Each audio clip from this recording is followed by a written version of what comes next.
হলো কি আমি একটা পহেলা বৈশাখে একটা ইয়া দিছিলাম যে আমরা মুসলমান হিসেবে ইফতারি খাই, খেজুর দিয়ে খাই, যদি কিন্তু খেজুর ছাড়ে দিয়ে খাওয়া সুন্নাত, যদি আমি খেজুর না খাই ইফতারি আল্লাহ কবুল করে নিবে।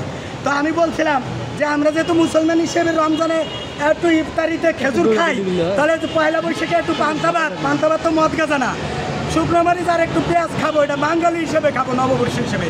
তো এইটা বলে বিরাট অপরাধ হয়ে গেছে। এই জন্য আমি কি অপরাধ হয়েছে না হয়েছে আমি তো বুঝলাম না তেমন কোনো অপরাধ। আমি তারপরে সরি ভিডিও করছি অনেকগুলি।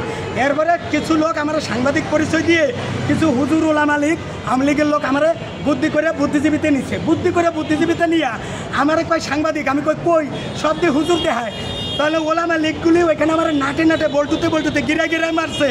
আমি প্রেস ক্লাবে এসে এটার বিচার দিছি, আমি জাতির কাছে এমনকি বিএনপির তারেক রহমানের কাছে বিচার দিছি, আমার নেতা তারেক রহমান আমার বিচার করে নাই। এখন আমি কার? আমি হলো আল্লাহর বান্দা, আমি কোনো দলেরও না, কিছু না, আমি এখন আমার মতো আছি, আমি শুধু জনগণের লোক, শুধু জনগণের লোক।